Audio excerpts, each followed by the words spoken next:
Now, in this topic, it is regarding dissolution, and we are going to learn what is the major difference between dissolution of partnership and dissolution of firm. So, Indian Partnership Act of 1932 makes a very clear distinction between dissolution of partnership and dissolution of partnership firm. Dissolution of partnership is very clear, that is, either at the time of admission, retirement, or death, there might be a change in the partnership. So that is called dissolution of partnership. But thus, it refers to the change in the existing relationship between the partners, but the firm continues.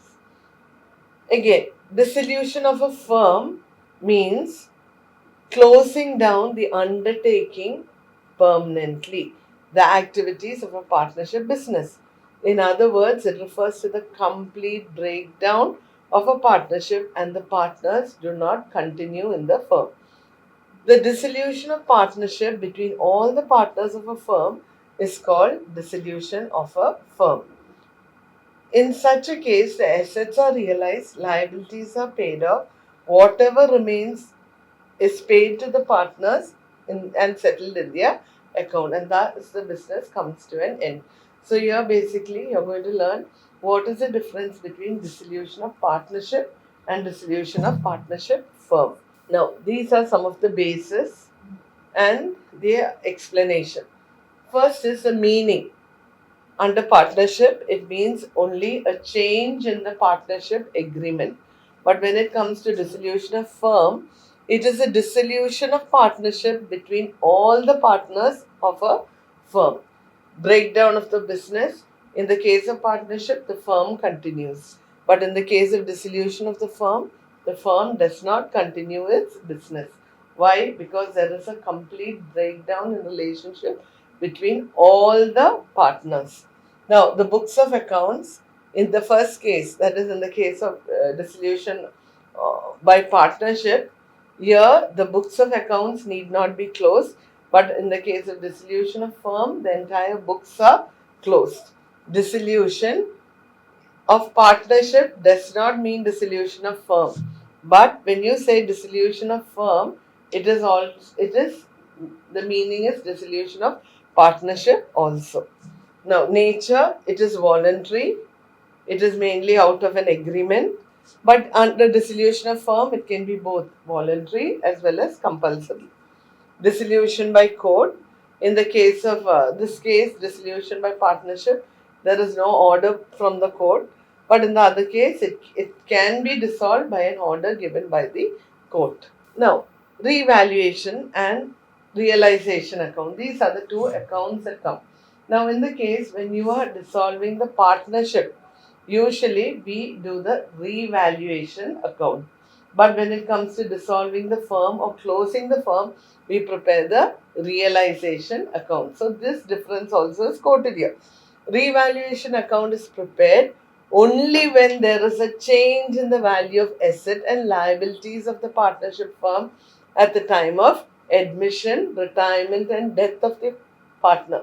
But on the other hand, realization account is opened when the firm goes into liquidation so as to close the books of accounts, and then whatever amount is realized after paying all the claimants, that amount is settled through the partner's capital account. Revaluation account and realization account are two types of nominal account which are concerned with the partnership. The primary difference between these is lies in the number of factors like the time of preparation, contents, objectives, and so on. Now, this is a format of the revaluation account. You can see as the asset decrease in value, it is placed on the debit side. Liability, when it increases, is placed on the debit side. Any unrecorded liability, the profits are transferred to the partner's capital account in the old ratio. Now, what are the items that are credit? Here, if the asset decreased value is credit, obviously on the credit side, it is an increase in value in an asset, decrease in value in a liability, unrecorded assets, and if it is loss, again it is transferred to partner's capital account in the old ratio. Now next is a format of the realization account. Here you can see all the assets. First the assets are transferred at its gross value. Then the liabilities are transferred on the credit side. When the assets are sold and the money is received, it is on the credit side. Payment of liabilities will be on the debit side. And eventually, if it is a profit, it is transferred to the partners in their profit sharing ratio. If it is a loss too, it is transferred to the partners account in their profit sharing ratio. So here again, what is the difference?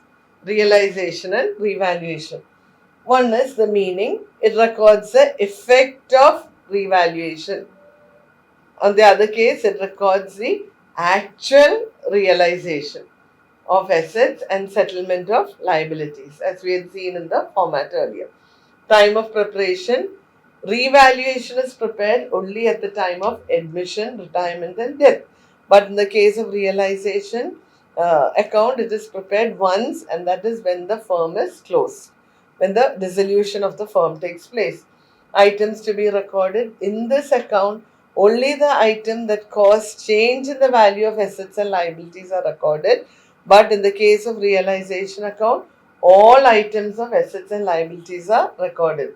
Number of times, it can be prepared any number of times depending upon the admission, retirement and death. But here it is prepared only once. Aim or objective is to make necessary adjustments in the assets and liabilities. Here it is to determine whether we are getting profit or loss when we are settling our assets and paying off our liabilities. So this is the major differences between realization and revaluation. Thank you.